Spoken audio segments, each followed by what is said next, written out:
네, 다 함께 말씀 보시겠습니다. 느헤미야입니다. 느헤미야 1장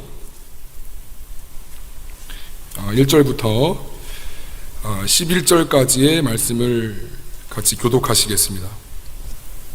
느헤미야 1장 1절부터 11절 1장 전체를 다 함께 교독하시겠습니다. 네.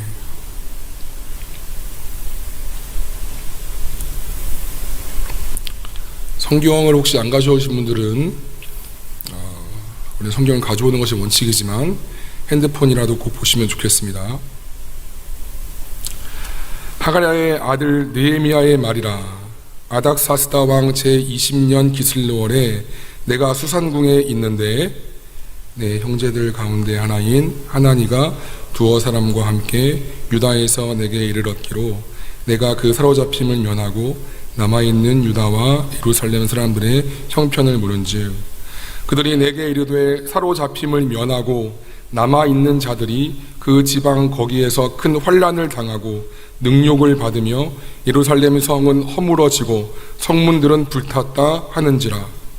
내가 이 말을 듣고 앉아서 울고 수일 동안 슬퍼하며 하늘의 하나님 앞에 금식하여 기도하되 이르되 하늘의 하나님 여호와 크고 두려우신 하나님이여 주를 사랑하고 주의 계명을 지키는 자에게 언약을 지키시며 긍휼을 베푸시는 주여 간구하나이다.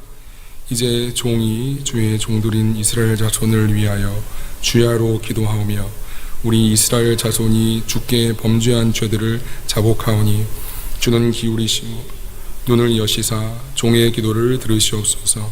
나와 내 아버지의 집이 범죄하여 주를 향하여 크게 악을 행하여 주께서 주의 종 모세에게 명령하신 계명과 율례와 규례를 지키지 아니하였나이다. 옛적에 주께서 주의 종 모세에게 명령하여 이르시되 만일 너희가 범죄하면 내가 너희를 여러 나라 가운데 흩을 것이요 만일 내게로 돌아와 내 계명을 지켜 행하면 너희 쫓긴 자가 하늘 끝에 있을지라도 내가 거기서부터 그들을 모아 내 이름을 두려고 택한 곳에 돌아오게 하리라 하신 말씀을 이제 청하건대 기억하옵소서. 이들은 주께서 일찍이 큰 권능과 강한 손으로 구속하신 주의 종들이요 주의 백성이니이다. 합독하십니다.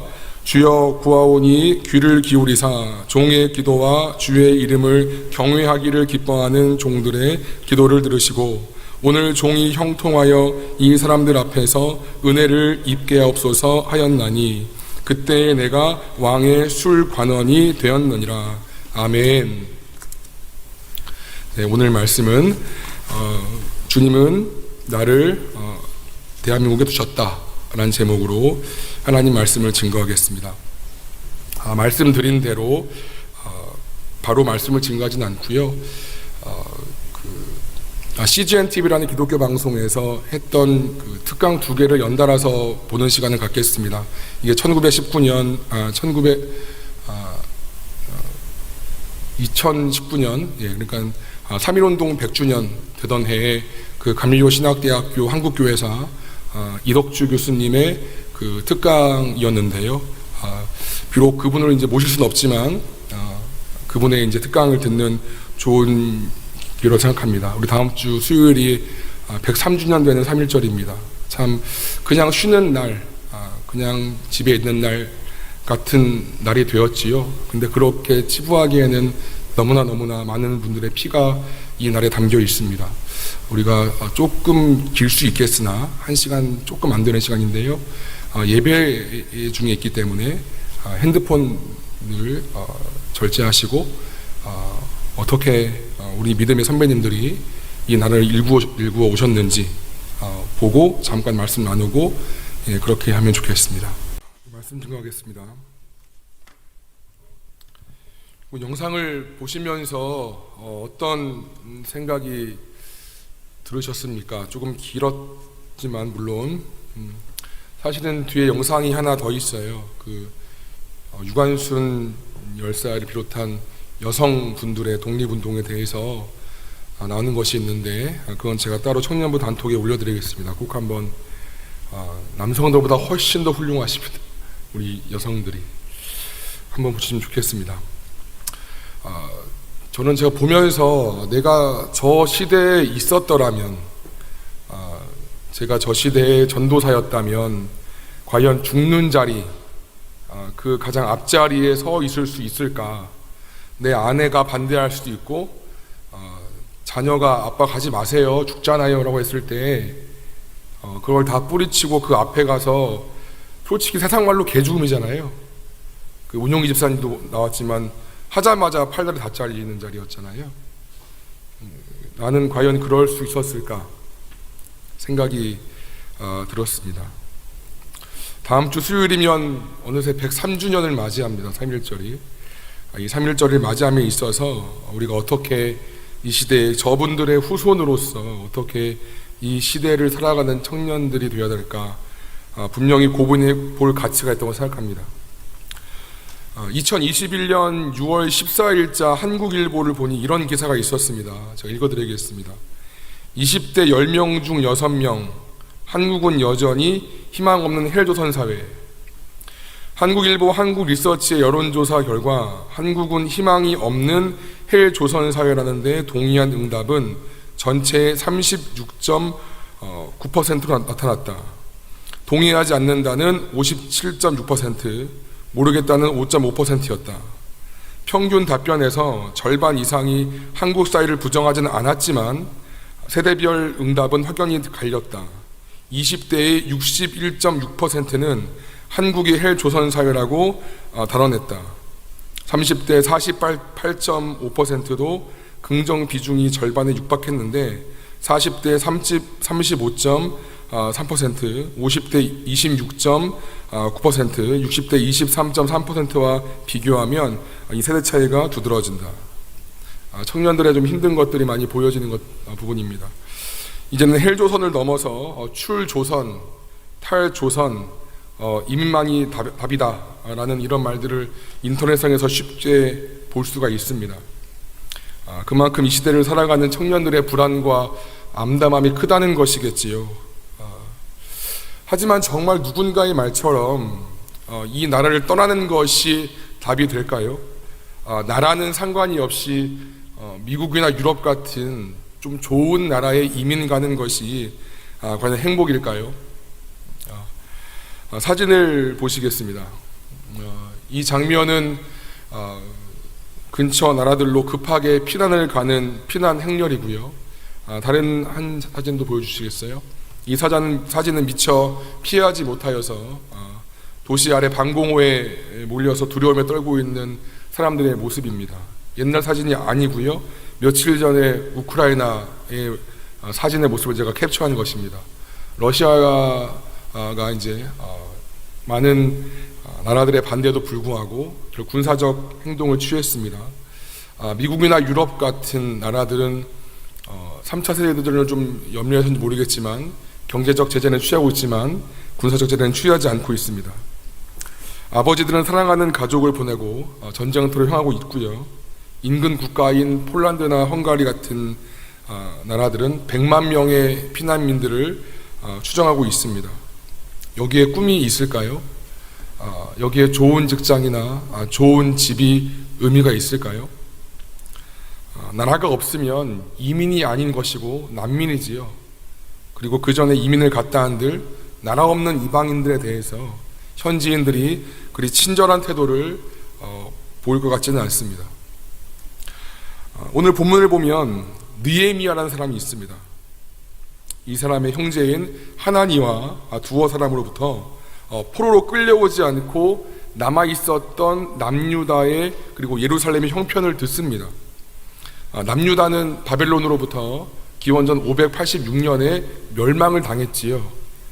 이때 바벨론 느부갓네살 왕은 남유다의 왕뿐 아니라 귀족들 그리고 많은 사람들을 다 포로로 잡아옵니다. 예루살렘 성에는 농사를 지을 수 있는 최소한의 인원만 이제 남겨둔 것이지요. 그리고 느헤미야가 있을 때는 이미 1차, 2차에 이어서 그 포로가 귀환한 상태였습니다. 느헤미야는 이들의 안부를 물었던 것이지요. 하지만 이들의 안녕을 기대했던 것과는 달리 충격적인 소식을 듣습니다. 우리 본문을 펴셔서 3절을 다시 한번 읽겠습니다. 느헤미야 1장 3절을 다시 한번 보시겠습니다. 제가 한번 읽겠습니다. 그들이 내게 이르되 사로잡힘을 면하고 남아있는 자들이 그 지방 거기에서 큰 환난을 당하고 능욕을 받으며 예루살렘 성은 허물어지고 성물은 불탔다 하는지라. 굉장히 충격적인 반응을 얻습니다. 성벽이 다 허물어지게 되었고 성물은 다 불타게 되었던 것이지요. 거기에 이미 귀환했었던 1차, 2차에서 귀환한 사람들은 이방 족속들에 이어서 능욕과 수치를 당하고 있다는 굉장히 고통스러운 소식을 듣습니다. 그리고 4절에 이렇게 반응합니다. 내가 이 말을 듣고 앉아서 울고 수일 동안 슬퍼하며 하늘의 하나님 앞에 금식하며 기도하여. 내가 이 말을 듣고 앉아서 울고 수일 동안 슬퍼하며 하늘의 하나님 앞에서 금식하며 기도하여. 사실 여러분, 느헤미야는 예루살렘 성에 가본 적이 없었던 사람입니다. 왜냐하면 느헤미야는 바벨론 포로가 된 부모 사이에서 태어나서 바벨론에서 자란 바벨론 포로 2세대이기 때문에 그렇습니다. 지금으로 말하면 미국에서 태어난 미국 이민자의 2세와 마찬가지인 것이지요. 그리고 마지막 절 11절을 보면 그때에 내가 왕의 술 관원이 되었느니라. 바벨론에서 잘 자라서 왕의 술 맡은 사람이 되었습니다. 이 말은 어떤 걸 말하냐면 당시 왕의 독살은 주로 술에 의하여서 되어졌어요. 근데 술 맡은 사람이 되었다는 건 그만큼 대제국의 왕의 신임을 얻고 있었던 거죠.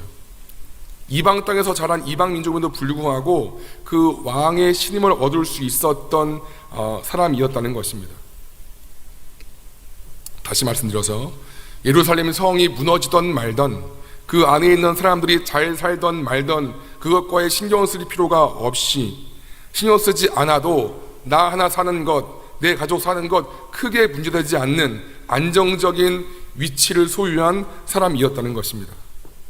하지만 여러분, 느헤미야는 그렇게 하지 않았습니다. 한 번도 가보지 않았던 예루살렘, 어떻게 보면 자기 나라가 아니고 내 부모의 나라였던, 자기는 바벨론에서 태어났으니까 그 나라, 부모의 나라를 위해서 그토록 그 소식을 듣고 하나님 앞에서 수일 동안 울며 금식하며 기도했다는 것입니다. 그리고 하나님은, 우리가 느헤미야를 나중에 좀 볼 기회가 있겠지만 굉장히 영적 전쟁에 굉장히 유용한 책인데요. 이런 마음을 가진 느헤미야를 하나님께서 유대 총독으로 보내셔서 기적적으로 52일 만에 무너진 성벽을 재건하게 느헤미야를 사용하십니다.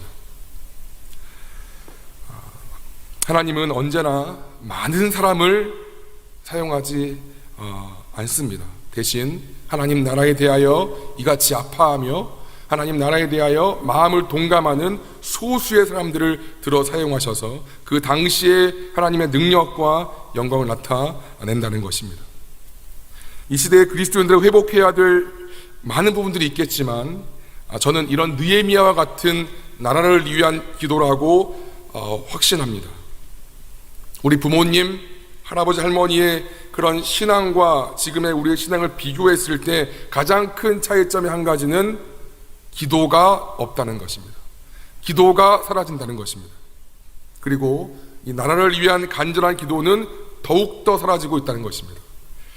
1800년대 후반 선교사님들에 의하여서 이 땅에 정말 복음이 전해진 후에 민족의 교회는 민족의 아픔과 같이 성장했습니다. 반만년 최초로 경험하게 된 완전 국권 상실의 36년의 일제치하, 그리고 수많은 사상자를 낸 6.25 동족 상잔의 비극, 5, 6, 70년대의 그 격동의 한국사 아시죠? 그리고 80년대의 치열한 민주화의 바람, 1997년의 IMF 사태로 인한 국가 파산 상태. 이 땅의 교회는 위기 때마다 정말 느헤미야와 같이 기도했습니다. 교회 여기저기에서 구국기도회, 구국금식성이라는 말을 제가 어릴 때 쉽게 볼 수 있었어요. 그런데 언제부턴가 나라를 위한 기도가 사라지기 시작한 것 같습니다. 기도를 하긴 해요. 근데 내 자신, 내 가족, 내 교회를 위한 기도는 그래 좀 하는 것 같아요. 근데 내 나라를 위한 기도는 더 듣기가 어려워지는 것 같습니다. 하나님은 역대하 7장 14절에서 이렇게 말씀하십니다. 같이 한번 여러분 읽겠습니다. 중요한 말씀이에요. 시작. 내 이름으로 일컫는 내 백성이 그들의 악한 길에서 떠나 스스로 낮추고 기도하여 내 얼굴을 찾으면 내가 하늘에서 듣고 그들의 죄를 사하고 그들의 땅을 고칠지라. 내 이름으로 일컫는 내 백성, 하나님을 모르는 다른 백성이 아닌 거고요. 내 이름으로 일컫는 내 백성, 즉 하나님의 백성, 지금으로 말하면 예수 믿는 신자들을 말합니다. 그렇죠? 여러분, 저도 부모지만 유치원에 많은 아이가 모여 있어도 부모는 지 새끼만 보입니다. 걔만 보여요. 신기하게 본능적으로. 하나님께서 온 인류에 당연히 관심이 있으시지만 하나님의 특별한 눈과 관심은 이 땅의 교회에게 있습니다. 왜? 하나님 새끼들이니까.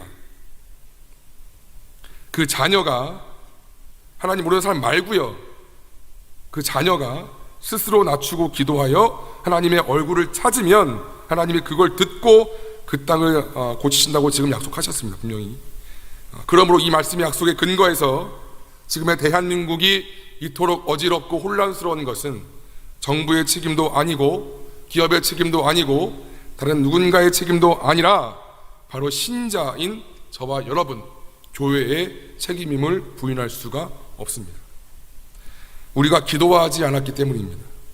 선배들의 기도를 까먹고 있었기 때문입니다. 정치와 경제의 혼란, 사회의 범죄의 증가, 젠더 간, 계층 간, 세대 간, 빈부 간의 갈등이 왜 증가합니까? 우리가 기도하지 않았기 때문입니다. 기도가 없으면 교회는 반드시 부패합니다. 교회가 부패하면 세상 사람들의 욕을 먹지요. 그리고 한국교회의 모습이 이 모습이 아니라고 과연 말할 수 있겠습니까? 그리고 방금의 이 구절 다시 한번 보여주세요. PPT로. 그 전 구절이요? 아까 말씀 구절이요? 네. 그들의 악한 길에서 떠나라고 했어요. 그 전제가, 내 백성이 기도하는데 전제가 뭐예요? 악한 길에서 떠나. 신자가 악한 길에서 떠나지 않고 있다는 것입니다. 다시 말해서 아까 교수님 말씀하셨지만 예수를 믿어도 제대로 예수를 믿지 않고 있다는 것입니다. 하나님을 섬기긴 하는데 세상도 섬깁니다. 말씀을 따르기는 하는데 욕심과 정욕도 따릅니다. 말씀하신 것처럼 이 시대의 순교는 피를 막 흘리는 그런 시대는 아닙니다. 그런 적색 순교의 시대는 아닙니다. 그렇죠? 하지만 어떻게 보면 더 힘든 순교, 피를 흘려도 되지 않는 순교를 요구합니다. 이 백색 순교는 날마다 나를 쳐서 복종시키는 것이 아니면 절대 될 수 없는 부분이기 때문에 그렇습니다. 어느 설교에서 제가 들은 말씀이에요. 얼마 전에 들은 말씀인데요. 목사님께서 예배를 집도하시고 이제 내려오시는데 어느 한 권사님께서 기도를 요청하시더랍니다. 그 권사님께 그 남편분이 이제 정말 오랫동안 기도하셔서 그 응답으로 교회에 나오게 되셨고 참 열심히 신앙생활 하셨던 그런 분이셨었어요. 근데 갑자기 어느 날 그 남편분께서 나 기도 더 이상 그 예배 드리지 않을 거야 라고 이렇게 선포를 했다는 것입니다. 초신자였지만 너무나 열심히 또 잘 신앙생활 하셨던 그런 남편분이셨기에 목사님도 놀라셔서 그 이유를 물어보셨습니다.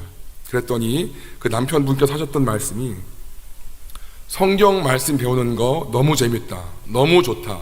그런데 내 주위에 믿는 사람들이 많이 있는데, 교인들이 많이 있는데 이 성경 말씀대로 사는 사람을 내가 한 번도 본 적이 없다. 그래서 정말 성경 말씀대로 사는 사람 딱 한 명만이라도 보게 되면 내가 다시 교회 나가겠다 라고 그렇게 했더라는 것입니다. 오래전 이야기 아닌 거고요. 지금 실제로 생겨났던 그런 예화입니다. 참 씁쓸한 말이 아닐 수가 없지요. 마태복음 5장 16절은 이렇게 말씀합니다. 이같이 너희 빛이 사람 앞에 비치게 하여 그들로 너희 착한 행실을 보고 하늘에 계신 너희 아버지께 영광을 돌리게 하라. 너희 빛, 너희 착한 행실. 아까 교수님도 말씀하셨어요. 불신자들은 믿음이 없잖아요. 때문에 하나님을 알 수가 없습니다. 제가 전에 한번 말씀드렸지요. 그래서 눈에 볼 수 있는 신자들, 교회를 통해서 하나님의 저런 분이시구나 라고 감지할 수가 있습니다. 신자 안에 있는 예수 그리스도의 빛, 그 빛으로 말미암은 착한 행실을 보고 하나님이 계시는구나 라고 알 수 있다는 것입니다. 두 가지를 자문해 보고 싶습니다. 과연 저와 여러분 안에, 우리 영주교회 안에 예수 그리스도의 빛이 있는가? 그리고 나는 세상에서 그 빛을 밝히고 있는가? 영상에서 보시는 것처럼 당시 1.5%밖에 안 됐어요.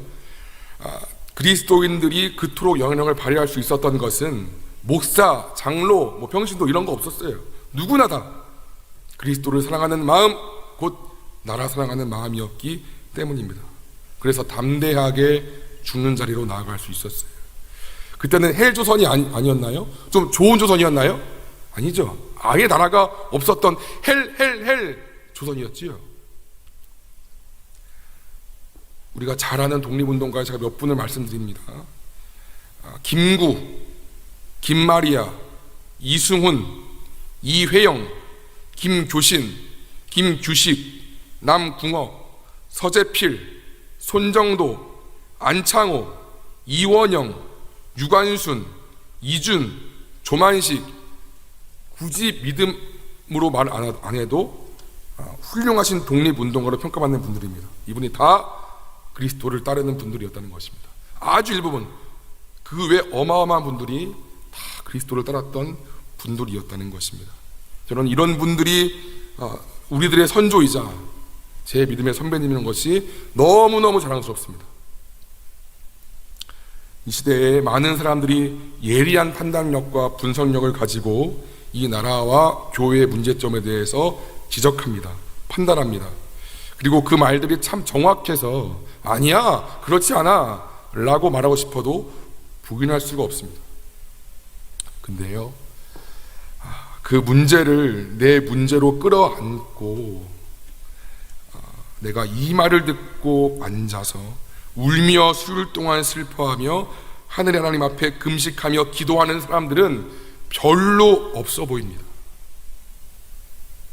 이 나라가 문제야, 이게 문제야, 이 교회, 우리나라 교회 이게 문제야. 예, 맞아요. 아프지만. 근데 그거 가지고 내가 정말 내 문제인 것 마냥 수일 동안 앉아 금식하며 기도하는 사람들은 잘 모르겠습니다. 어떤 사람이 영주교회 교인이에요? 영주교회는 이게 문제야, 저게 문제야, 이래서 안 돼. 그렇게 오랫동안 교회에 있어서 정확히 문제점을 보는 사람일까요? 아니요. 한 달에 다녔어도 우리 영주교회의 문제를 가지고 가슴 아파하면서 간절히 기도하는 사람이 진짜 교인이에요. 도산 안창호 선생님 알고 계시죠? 이분이 이런 말씀하셨어요.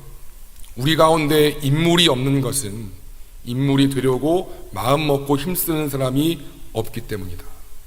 인물이 없다고 한탄하는 그 사람이 인물이 될 공부를 하지 않잖는가? 그대는 나라를 사랑하는가? 그렇다면 그대가 먼저 건전한 인격자가 되라. 나 한 명 기도가 굳이 뭘? 나 이렇게 믿는다고 바뀌어져? 그 말이 맞습니다. 내가 지금 기도한다고, 내가 예수 정말 잘 믿어보려고 몸부림친다고 눈에 띄게 세상 뒤집어지지 않습니다. 아마 털끝 하나 안 바뀌신 것처럼 보일 거예요. 근데 여러분, 중요한 것은 하나님이 그 모습을 보시고 기억하시고 기뻐하시고 사용하신다는 것입니다. 이게 중요한 거예요. 아무도 주지 않는 그 모습을 지금 이 땅의 기독 청년들에게, 그리스도인들에게 기대하고 있다는 것입니다. 제가 정말 간절히 기도한다 한들, 그리고 나만 정말 눈 안 띄게 괜히 튀게 제대로 믿는다 한들 세상은 똑같을 수도 있어요. 근데 중요한 건 그게 아니라 하나님이 그 모습을 기뻐하시고 기다린다는 거예요. 그게 중요한 거예요. 그리고 어떻게 그거를 사용하셔서 역사하실지 모른다는 거예요. 그게 중요한 거예요, 여러분. 오늘 제목이 뭐죠? 기억나세요? 주님은 나를 대한민국에 두셨습니다라는 거예요. 왜 하필 대한민국일까? 미국이었다면, 어디 스위스였다면, 어디 좀 좋은 데였다면, 헬조선이 아니었다면 이렇게 내가 힘들게 경쟁하면서 안 했을 텐데 할 수 있잖아요. 근데 왜 하필 주님은 이 대한민국일까요? 그냥?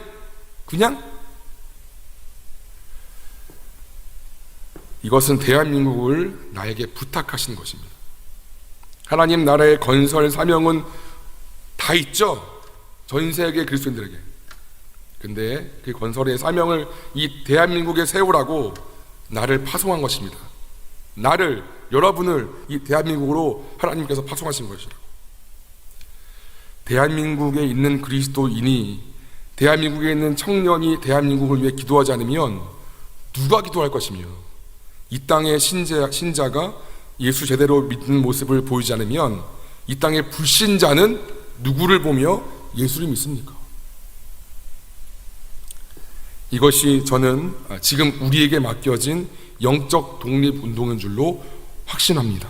여러분, 이 나라는 그냥 얻어지는 것이 절대 아니에요. 그냥 인터넷 댓글로 욕을 싸질러 버리기에는 너무나 많은 분들의 눈물과 피와 땀이 있습니다. 대한민국의 교회라면 이루 헤아릴 수 없는 많은 믿음의 선배님들의 눈물과 피가 있다는 것입니다. 물론 지금의 힘든 현실을 부인할 수 없고 개선해 나가야겠지만, 아무렇지 않게 이 민족을 폄하하기에는 너무나 많은 분들의 아픔이 있었다는 것입니다. 그리고 이제는 그 역할이 저와 여러분에게 넘어왔습니다. 마지막으로 배우 고화성 씨가 유관순 역할로 분한 한거라는 영화가 있는데요. 그 영화의 마지막 대사로 이 설교를 마무리 지려고 합니다. 서대문 형무소 여러분 가보셨죠? 같이 한번, 저도 우리 전체 한번 아우팅하면 좀 그렇네요. 같이 한번 거기서 저는 예배도 드려보고 싶고, 기회가 되면 같이 한번 목장별로 한번 가보고 싶은 마음도 있습니다. 그 서대문 형무소에서 그 차가운 곳에 고작 17일째의 나이에요. 그 나이에 유관순은 누구도 할 엄두를 못 냈던 대한독립 만세를 부릅니다. 그 감옥 내에서. 대한독립 그 만세가 그 방에서 불려지고 감옥 전체로 퍼지고 그 서문이 그 서울 도성에 퍼집니다. 수도 없이 만세를 불러요. 그리고 영화 막바지 그 해 이렇게 그토록 고문당하고 학대를 받으면서까지 왜 그리 만세를 외칩니까? 누가 물어요. 그녀는 대수롭지 않게 이야기합니다. 그럼 누가 합니까? 끝나요, 그 영화가. 여러분, 누가 할까요? 누가 해요? 그럼 누가 합니까? 여러분과 제가 안 하면 누가 합니까?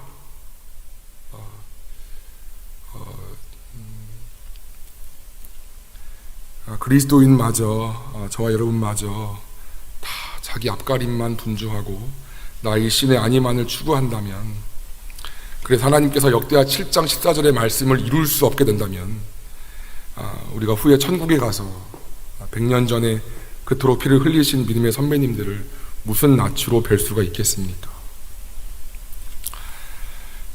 고3일절이에요, 여러분. 왜 이렇게 전사님은 부담스러운 말씀을 하시나? 그럴지도 모르겠습니다. 그런데 여러분, 그냥 지나치기에는 너무나 많은 기독인들의 헌신과 그리고 눈물과 생명이 있었습니다. 다시 한번 그분들을 기억하며 나를 대한민국의 그리스도인으로 부르신 그 의미에 대하여 깊이 있게 고민하고 주신 마음들을 실천해 볼 수 있는 은혜가 우리 모두에게 있기를 소망합니다. 그냥 대충 물론 여러분의 주어진 과업이 참 많이 귀하지요. 그것만으로도 충분히 저는 박수 받을 수 있다고 생각합니다. 진짜로. 하지만 조금 더 나아가서 나라가 없는 민족이 어찌 가능할 수 있겠습니까? 정말 내 문제인 것처럼, 특별히 대선이 이제 코앞이에요. 여러분들 정말 기도하고 꼭 투표를 하셨으면 좋겠고, 이 나라 정치와 경제가 참 답답할 때가 많이 있지만 외면하지 말고 정말 간절히 기도라도 한번 드리시고, 무엇보다 말씀하신 것처럼 예수 제대로 믿는 그런 저부터 먼저 그런 은혜가 있기를 소원합니다. 참 긴 시간 여러분 힘들었지요. 강의에 또 이런 말 설교까지 한 단어라도 여러분 마음에 가슴에 안고 돌아갔으면 좋겠습니다.